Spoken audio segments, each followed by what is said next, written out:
a week from today. We don't know yet until the board decides. So I know the numbers are headed in the right direction, but they're not quite as low as I think they would have liked. And if being remote means that less people are getting sick, less people are succumbing to the illness, then that's a good thing. I'd rather stay remote for the rest of the year if it means keeping everybody healthy. So, but that's just me. We'll see.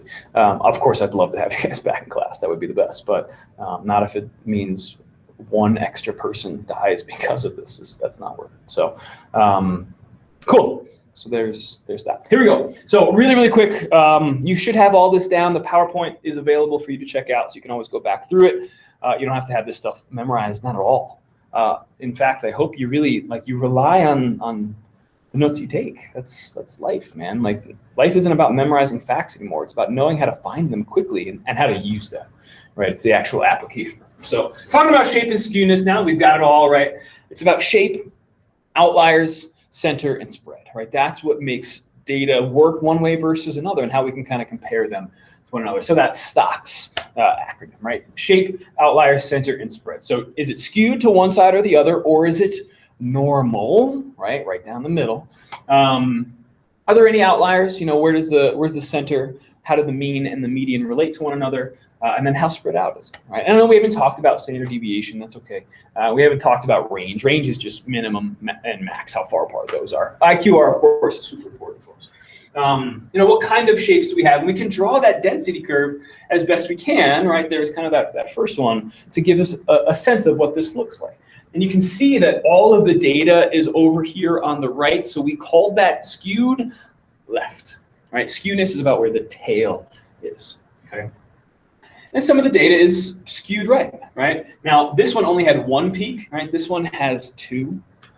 And the first one was unimodal, uni, like unicycle, one. This one is bimodal, right? You got two. And again, skewed right though, right? Because your tail's over here, most of your data over here on one side, okay? So you got different kind of density curves. This one was a little bit nicer. Right, we talked about how many peaks there are, right? Unimodal versus bimodal versus multimodal, or maybe it's just plain old uniform. Maybe it's just straight across, right? You got an equal number of everything.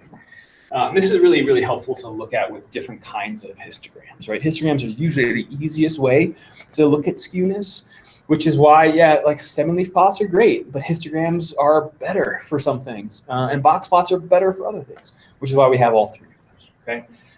So yeah, different kind of things, you know, and the best kind of data to describe evenly is the data that is spread out evenly in what's called that normal distribution. And it's so normal that we capitalize the N, right? We call that the thing on top a nice bell curve because it's kind of shaped like a bell, right? If I drew a three-dimensional bell, it would kind of look like that, right?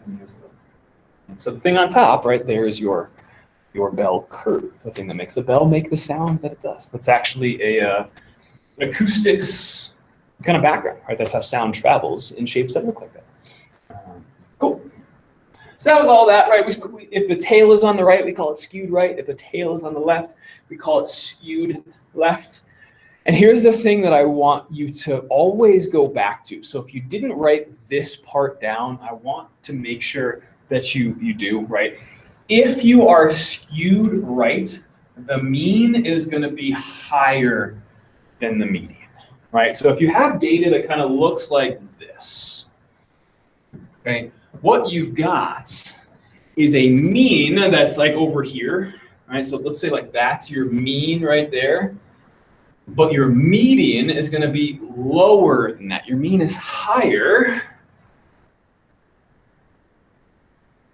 Because remember, median is just the middle number, right?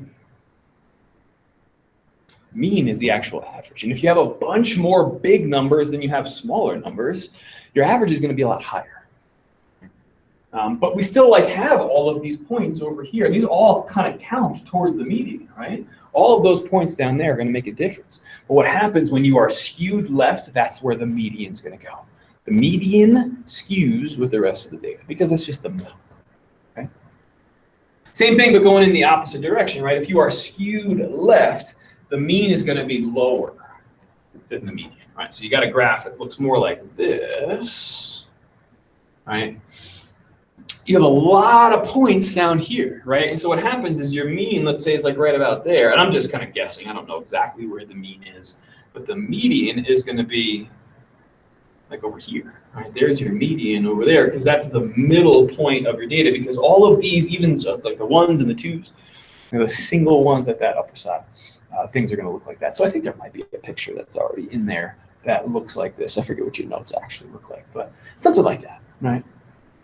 And when we describe this data that we're going to do on this last page, I want you to be able to do that, okay? So having these pictures to go back to, the median skews with the data. So the median is on the left if it's skewed left, because that's where the tail is. The median is skewed right if that's where the data is skewed.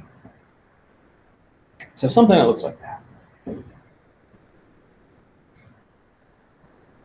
Cool. Sweet. So that was a big one that comes up really, really big for us. And that's kind of the whole point. I mean, for me, like, and there's those pictures. The whole point is not to be able to draw these graphs, but to do something with them. God, I don't care about the data if I don't learn anything from it, if I don't make a decision based on it, if I don't react to it, right? What's the point? That's the whole point of data analysis and collection, is to do something with it, right? We're actually going to talk about that tomorrow, right? You guys took that survey. I've got the results of that survey. I want us to look at it and figure out what we've got, right? And it can kind of help maybe influence us as teachers and what we're going to do better for you guys. Okay, so I want to practice with you. Okay, I'll do a couple with you so you can see what it's like. Let me pull up the actual lesson so I've got it sitting in front of me as to what we want to get done here on this last page. Right, describe the shape, draw that density curve.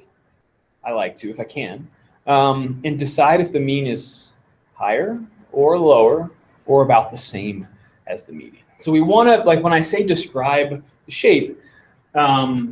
Is it skewed left? Is it skewed right?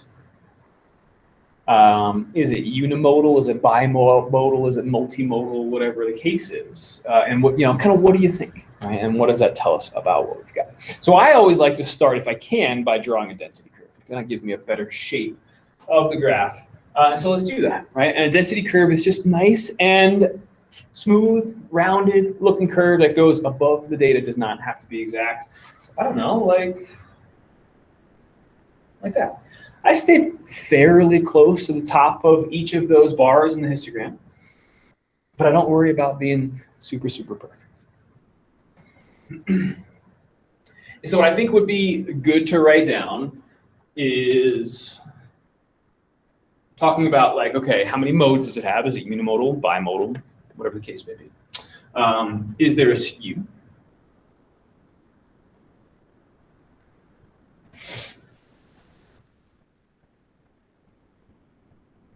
Things like that, right? And like mean versus median. I think those three are probably good, right? Because that gives us shape. Maybe we could talk about some outliers if it was out there. Really, I'm really just more worried about the shape right now. We already did outliers. We already did things like the spread. Just talking about peaks, a little bit of symmetry if there is any, and then skewness. I think that's good. So what do you think? How many modes does this one have? Looks like just the one, right? Kind of one big hump. So I would say that this is unimodal. unimodal.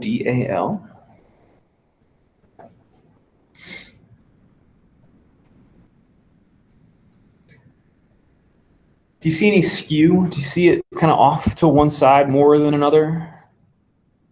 No, I don't think so, right? No skew. I said to say no. Yeah, skew, no. Looks, you could, and the other thing you could say is it is symmetric. So I'm good with either one. Obviously, I like a word like symmetric a little bit better than not skewed. Tells a better story. I like a positive. It is symmetric instead of it is not skewed. Put a positive spin on whatever the data is. Never a bad thing.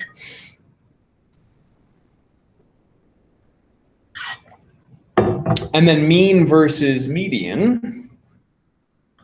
They're probably about the same. And so what's nice to have is a symbol that means approximately. And it's kind of like that squiggly equal sign, right? Approximately the same.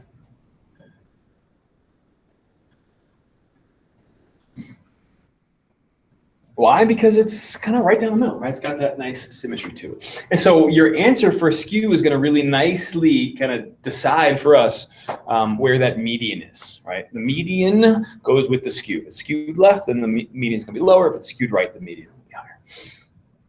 And that's it. That's all I want to do with each of these graphs. Draw a density curve. And then what kind of modes do you have? How many are there? Is it unimodal, bimodal, multimodal? Is it uniform, right? Skew, left, right, or symmetric. And then mean versus median, which will really kind of just follow from your answer for right before that. So let's do another one so you can see. Oh, nice. Ooh, Sigmund drew in the density curve. That's pretty good. That was pretty close. I like it. Approximately normal, mean equals median. I didn't know she wrote all those things in. That makes my life so easy. She did this. It's approximately normal, so it's symmetric, which I like to say. And the median is equal to the median. It's approximately. Pretty close. I like to add a little unimodal in, but I think the density curve kind of does that for us too. You draw the density curve, we should be good to go. All right, let's do another one. Animated movie attendance. The 14 to 17 crowd, loving that. All right, here we go. So I'm gonna draw in my density curve, trying to stay pretty close to the tops of that data. And I'm gonna do it again. Modes, skew, mean versus median. And eventually I'm gonna stop writing down those things and we'll just say what it is, but just so you know what we're talking about. Okay, so how many peaks, like big peaks, do you see?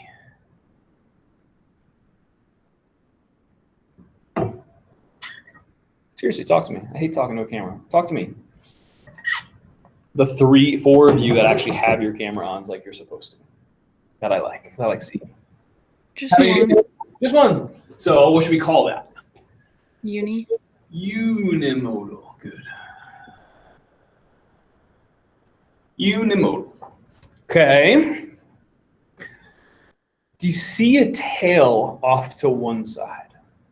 Or is it more symmetric? It's tailed off to one side. And which side is that? The right side. And so that's where our skew is. So I would say skewed right. Which took me a while to get over the fact that most of the data is on the left, so I say skewed right. Like in my mind, I want to say skewed left, but I always kind of follow the tail. And what's nice about that is it tells me where the median is, okay? The median goes in the direction of the tail. So the median is larger than, so I'm just going to put like a little greater than symbol, the mean.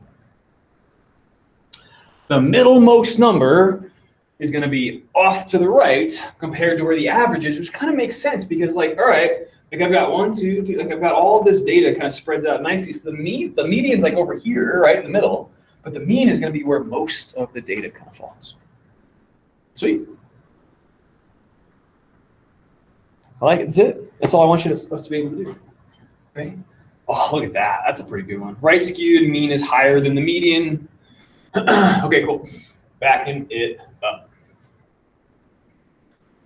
Let's do this one more, and then I'll let you finish the rest. But you can finish it kind of on your own time. I want to talk about something. I would probably draw my density curve like this. Think about a density curve is we always kind of want it to fall at the edge. If that is where the biggest peak is, right? Just, yeah, kind of head it off down that way.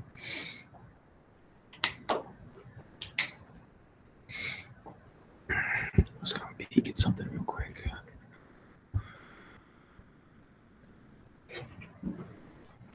All right, same idea, right? Looks unimodal to me.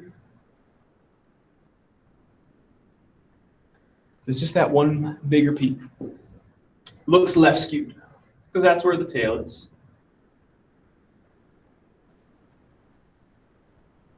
And that's where the median goes. The median to the left, so it's going to be smaller than the mean.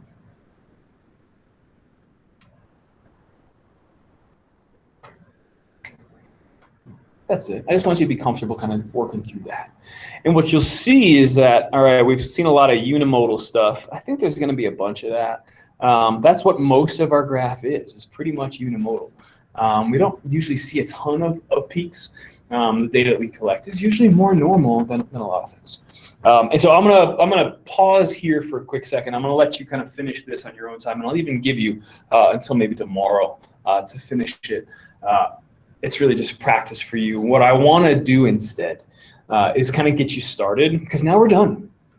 You now have it all. You can do it all. You can find all of those important things, mean, median, mode. You've got the 5-number summary with the quartiles and the mins and the maxes, and you can draw all these pictures now, histograms and stem and leaves and box plots, and we can use Google Sheets to do a lot of that grunt work for us, or we can do this thing by hand, depending on what your preferences are. I want to do it with data that you actually have some connection to, you personally, like not data that I collect or data that I find or stuff like that. Now, it has been nice to do stuff with your answers. Like my favorite answers so far have definitely been the Kanye questions. On a scale from Kanye to Kanye, how you feeling? That was a lot of fun to look at. Because every time you answered it, I would like look at his face, and then I could picture you making his face, and that was funny. So Simon and I were looking at that this weekend and just cracking up. So thank you guys for doing that. But what I want to do with you is give you a chance to like back off a little bit from this kind of traditional way that we've been doing things, like I teach and you do, and I teach and you do. I'm getting a little bored of that. I bet you are too. I want to make this a little, like tie this back into the stuff that we were doing last semester and give you a chance to try stuff on your own, to ask me questions so that we can work through more of kind of like a project rather than a test. Like Sigmund and I were thinking, all right, how are we going to wrap this up? Like, should we really like sit them down and say like, here's some data, reorder it, and do it like 3 or 4 times, and like draw a stem and leaf, draw a histogram, draw a box plot? I feel like that, I don't know that would mean as much. Sure, you could show me that you knew what you were doing, but I don't think that you would care nearly as much about it. And so what we're going to do instead, again, finish that practice on your own whenever you feel like, here in the next day or two. What I want to be able to do instead, if you look at today's announcement, I want to get some stuff in a test category too, because that'll count for more, so that if you are missing some homeworks, this will be a really good chance to give you a quick boost in grades. So Unit 1 final project. We're not going to do a sit-down test. I want to kind of scaffold this like we did in the past in first semester, where I get you started, you do some stuff on your own, I check in with you, you have kind of some deadlines to hit along the way, and we can make sure that whatever you get to, like with the car project, you get to something at the end that gives you some information about maybe something that is more interesting for you, which is why you have a lot of freedom here as to what you decide you want to research. So with me right now, go to that link down there at the bottom, okay? Under the Unit 1 final project. Okay, if you click on that, let's see if I did it right. It's going to ask you to make a copy, which is good, because this is just my template. And I just kind of made this up. I hope it's helpful. It doesn't have to look exactly like this when you're done, but I think this would be a good way for you to start. Feel free to manipulate it however you want. But go ahead and make a copy. That should open up a, open up a copy just for you. And right now it says copy of your name, Unit 1 final project template. I think we need to change some things up there. Go up to the title. Get rid of the copy of your name and just put your name. So for me, Mr. Rosengren, Unit 1 final project. But now it's not a template anymore either. This is something you're going to actually mess around with. So go to the end and get rid of the word template. Right? So it says Nikki Parker, Unit 1 final project. Or whoever you are. Shout out to Nikki. Okay. Now, share it with me. Okay, go over to share and type in my name. And it should just, either one. It could be the N Rosengren or the Neil.Rosengren. Either one gets it to me. Share that with me. Click done once you're there. And then if you want to organize where that is, like if you have your drive organized in a certain way, come up to here. So right next to the title, right, you've got 3 things here. You can start if it's super important, if it's something you want to keep track of. The last one just shows you the document status. It says like who's seeing it, who's working on it, when did it start, all that stuff. The one in the middle with the folder is moved for organized. Put it wherever you want, right? So right now it's just sitting in my drive. If you have a spot, I think we might have made like a prob stat folder, right? Click on the arrow for prob stat, or make a new folder. If you didn't make a prob stat folder yet and you want to, right, you can just come down here, click new folder, and make a prob stat folder. Or you can click the arrow next to prob stat and then drop it right there. You can do that too, if you want. Now, if your folder is already shared with me for prob stat, then this kind of just gives me double the access because you just shared it with me, but this way it's covered, okay? And I just want to kind of talk you through it. And before you leave today, you're going to fill in that first line. Okay, anything that's highlighted in yellow, I want you to eventually have filled in. Not today, right? Maybe by sometime next week, we're going to have this whole thing filled out, okay? But here's the idea, okay? You are going to find your own data. And how you do that is up to you, but what you do it on, I think, is the most important part that gives you the freedom to choose whatever you want. And there's a lot of things that, in case you want it to be, it could be normally distributed. Things with people are usually pretty normally distributed. You know, take a random group of 30 people and look at ages, or look at heights, or look at anything that has a number attached to it. We want quantitative data only. If you're a sports person, maybe you go to ESPN and you look up like the top 30 home run leaders from last year, or top 30 batting averages, top 30 free throw percentages, or the bottom 30 free throw percentages from last year, in history, whatever you want. You got a lot of freedom to choose because sports, there's so much data that goes into it. Maybe you're interested in animals. Maybe you look up great white sharks, right? You look up the top 30 largest recorded sharks and you do it that way. Or maybe you say, you know what, I don't want to look up data. I want to actually create data on myself. Maybe I take a basketball and I go to a basketball hoop and I take 30 sets of 10 free throws. And I see how many I make out of those 10 every time. And I just count them up. There's just so many different things that you can do to find data on yourself. And what I would love for you to do before you leave, even if you don't end up doing this one, is to think of a topic or a question or something along those lines of what you'd like to collect 30 data points on, okay? The top 30, whatever. The bottom 30, whatever. Think about what's interesting for you. Think about maybe like a career path that you might be taking and what might be interesting, or what you like to do outside of school. Right? Maybe just something that's a hobby. I'm going to take a baseball out. I'm going to try to, set up a can. I'm going to see if I can knock it over. I'm going to try 5 times. I'm going to see how many times I can knock it over. And I'm going to do that 30 times. So you have to have 30 data points, which is why if you check out this sheet. So let me show you around the sheet a little bit so you see how things are organized. I just think it's nice to have one place. Like eventually this whole thing will be all filled out and you'll be done.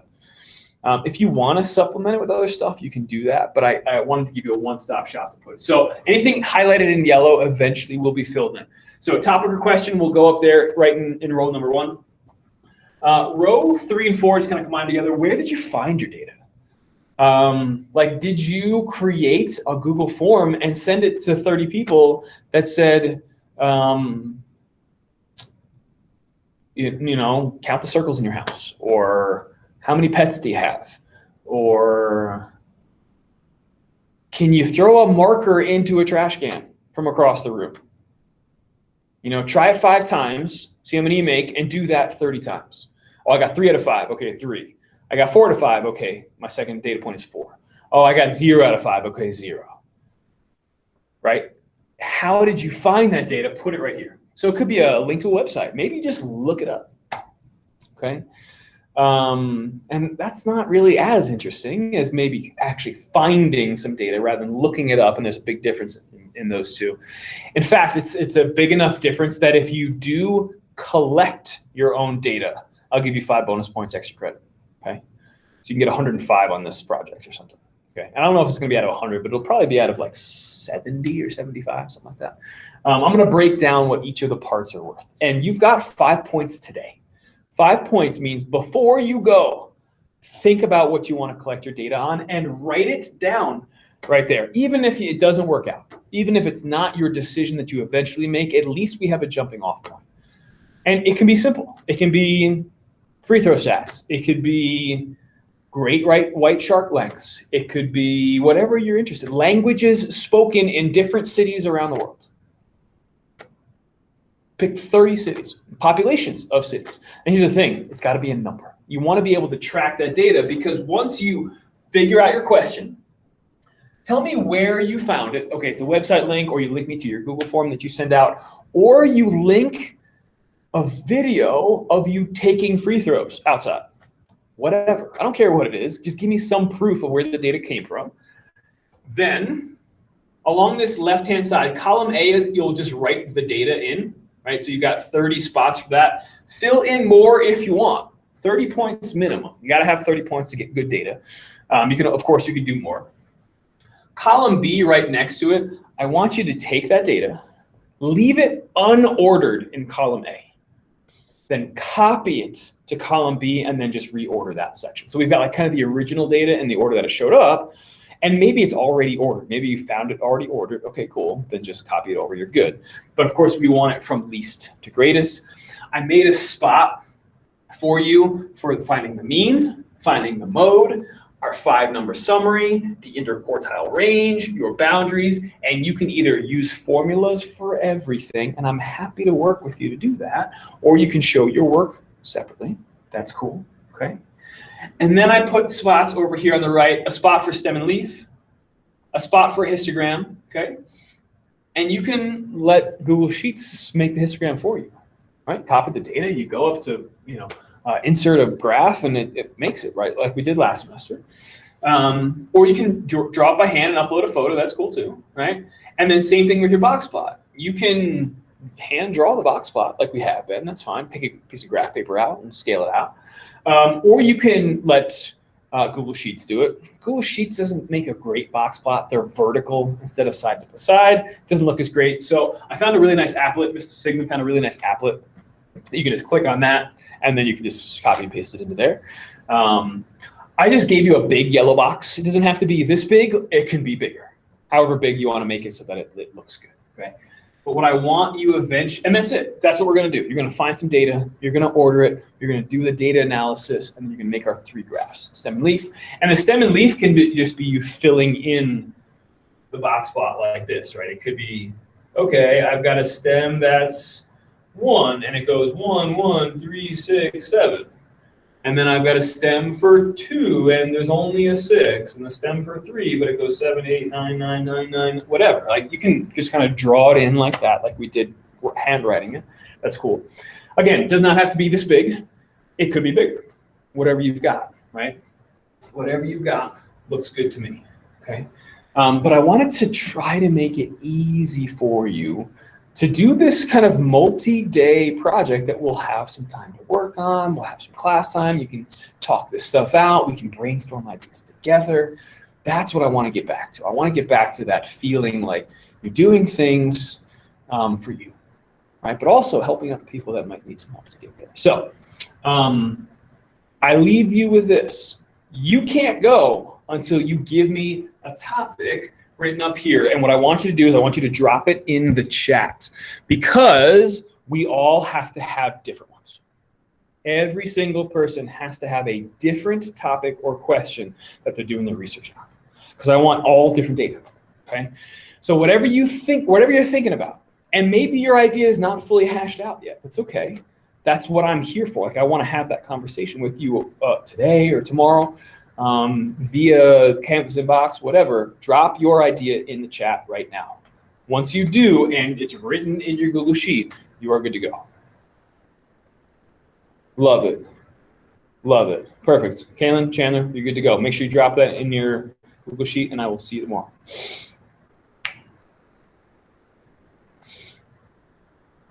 And if you are stuck on ideas, think about some of the suggestions I made and build on that. Or think about what it is that you are interested in that's school related or not. Like, what are your hobbies? What are your passions? What are something that you would be interested in learning about? So Tyson, what do you mean? Top 30 NBA player, what?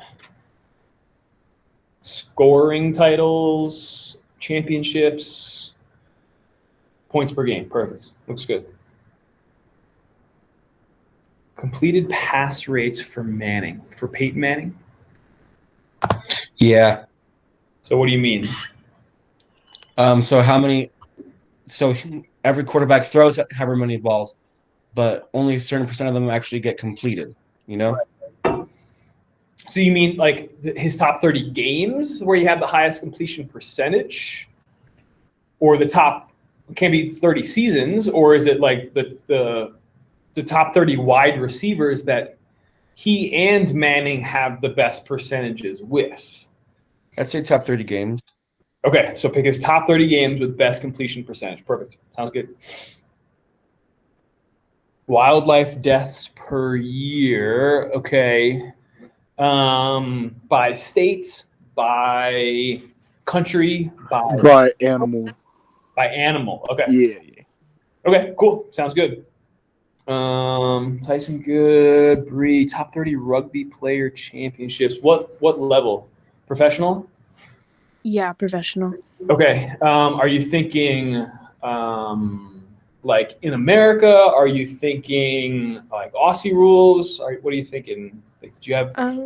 I don't know. I haven't really narrowed it down that much yet. So just think about like if you want to look at like just one league, or if you want to do like country to country championships, or think about like maybe where you would find the most games played, I guess, maybe, like, because you want to find like a big collection of data and then pick the top 30, because that data will be more interesting, I think, to look at. Okay. Cool. Steven, top 30 most densely populated cities in the world. So you're just going to go by like population number? Yeah. I would like say like in millions, so your numbers aren't humongous, right? Or by tens of millions, because when you're looking at densely populated cities, I mean, I just think of cities like New York City has like 14 million. And so maybe your number is just 14, not 14 million. You know what I mean? Or New Delhi in India, or Bangkok. You're talking about these huge, huge cities. Think about like what scale you want to be at for that. I think that would be good. Nice. Okay. Likes my question from week 4 there, huh, Sid? Most shows watched. Yeah. So careful with that, because there were different when I looked up that question. It's The Office, by the way, was the winner. I definitely contributed to that. Make sure you, because they had different, like it was like most minutes streamed was one thing, and then it was like most minutes watched, because they combined like cable in there too. So you want to like make sure that you've got a long enough list, but all in the same kind of category. Like, are you just going to go streaming platforms, or are you just going to go cable, or are you just going to go by a certain network, or whatever it is? You want to make sure you can get at least 30, because that's the key there. Okay. But I like that idea. Nice. Spoiler alert, The Office. Jimmy, celebrity deaths a year in the United States. Are you going to look in the last 30 years? And what are you calling a celebrity death? Like anyone that's like, I don't know, a Right, like- celebrity, I guess. Like someone famous, like an actor, like That's what I'm actor's thinking. death. How do you pick?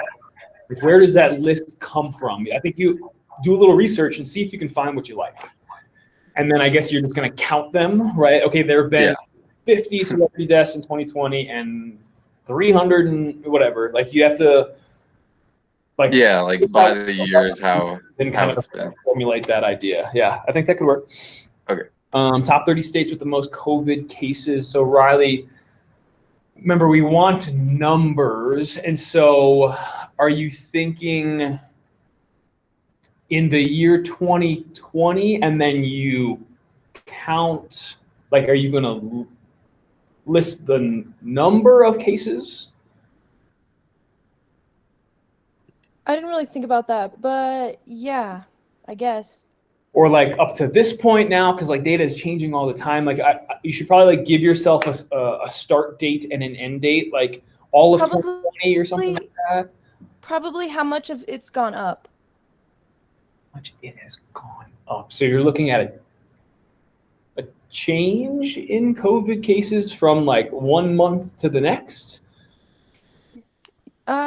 Yes. Okay, and it doesn't have to be that. It can be whatever you want. I just want to like think of something pretty specific. Like this is the one data set that I'm going to look at. I'm going to look at COVID cases so far, period, end of sentence. And I'm just going to look at the most recent data, and I'm going to look at all up at once, because if you look at it like the first 10 on one day and the next 10 on the next day, those numbers are going to change from day to day. Yeah. So you want to like get all of the data all at once, like sit down for a half an hour, right? Like gotta dedicate some time to sit down and get that all figured out.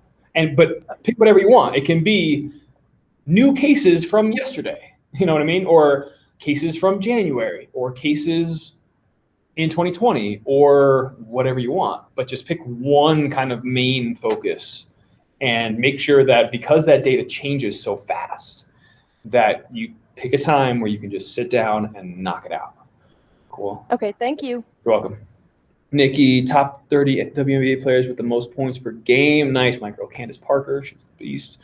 Love it. Points per game. So I think you want to make sure you don't include like this year. Yeah, not this year, just 2020. Perfect. Sounds good. Love it. Hayden, All right, cool. 30 cars driven in the U.S. Nice. So maybe cars that are like still on the road right now. And so remember, we're looking for a number. So maybe you're thinking, Hayden, like how many cars there are. Like the top car, how many are out there still right now? The second most car, how many are still out there right now? I think that's good. Or like how many cars bought last year. Like you have some freedom there, but I think those are good. Remember, just about the number of something. We want the quantity. All right, thank you. Kyla, how many goals Messi scored in the past 4 years? Greatest soccer player of all time, for sure.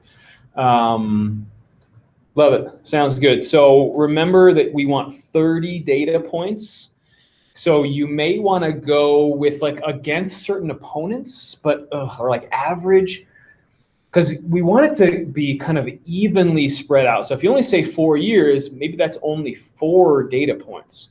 But if you look at goals in his last 30 games or last 60 games or against top 30 opponents, right? Maybe you like just look at Champions League and then Premier League and or whatever, you know, you kind of like, you just need to get to 30 somehow. So however that works out for you, Kyla, I don't know exactly how you want to do it.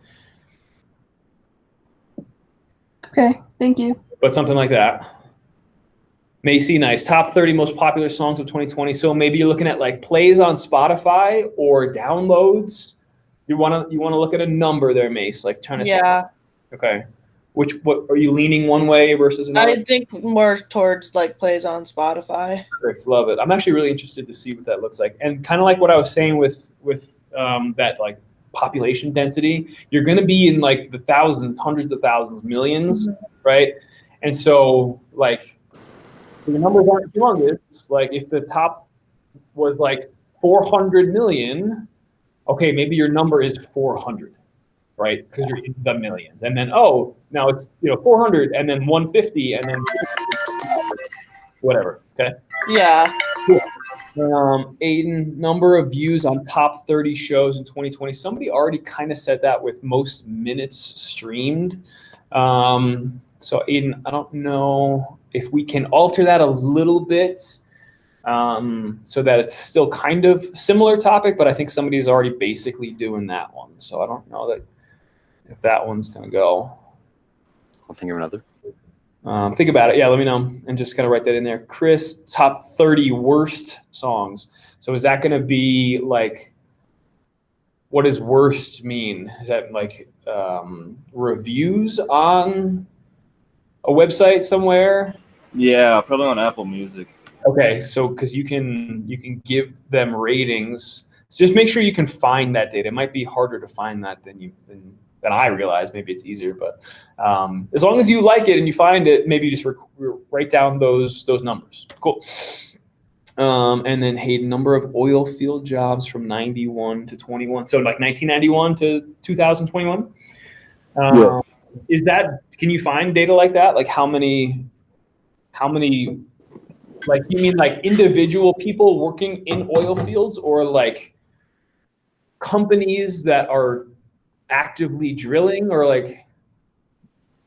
I'm kind of thinking like, let me think of how to like word this. Like how about jobs that are taken and jobs that people could have been hired for, but they were still open positions. Okay, yeah. So available jobs. And if you think of an idea and you try to research it and you can't find the data you're looking for, then just switch it up. Like switch your question a little bit and see if you can find that data, right? So be flexible, I think, in what your question, like your specific question is, because I think your topic has a lot of freedom in that. So yeah, I like it. See what you can find and find some good stuff. Yeah, go for it. Okay, thank you. I like it. Did you share this Google Sheets with us? It's on the announcement for today. If you click the last link at the bottom, it says like click to begin here. It'll ask you to make a copy and then just change the title so it has your name in it. Okay. So today's announcement, yeah, that last link down there. Awesome. Any other questions, those of you that are still here? I can't figure out what to do.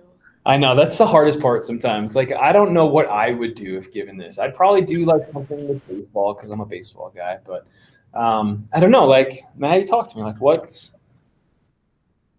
interesting to you? Like, if you had free time, what would you do with it? If there wasn't, I don't know. Like, if you could research anything, if you could be anybody, if you could get any job, if you were the smartest person in the world and you could do anything, what would you do with it? Well, I'm thinking like I have an herbal tea business, so something like with my numbers and my stats with my sales, but I don't know how I'm going to do that. I think that's really fascinating. And Aiden, I think that sounds really cool. I hope you can find data on that. That'd be so interesting. I'd be really fascinated to hear about that. Sweet. So does that work out? Yeah, I like it. See what you can find. Yeah, that's super cool.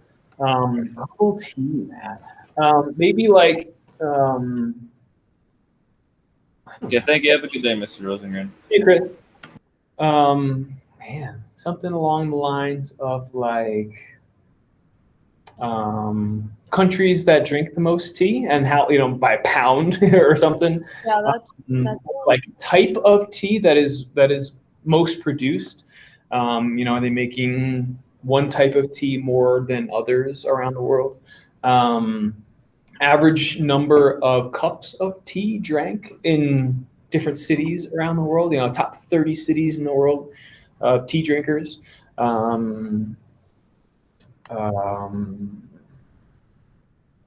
Something like that, because you want to get down to some kind of number. And so I'm always trying to think about like I answer your question with like number of something, right? Number of different kinds of tea available at different restaurants. Like maybe you go around, and you can just look it up, like different number of types of tea available at the last 30 restaurants that I went to, or the last 30 grocery stores. You got to go. I'll do that one. Something like that, I think, would be kind of interesting to see what options are out there, especially for you, if that's something that you are interested in. You want to know what the competition looks like too. Okay. Cool. I like it. Go for it. Abby, Traven, anything?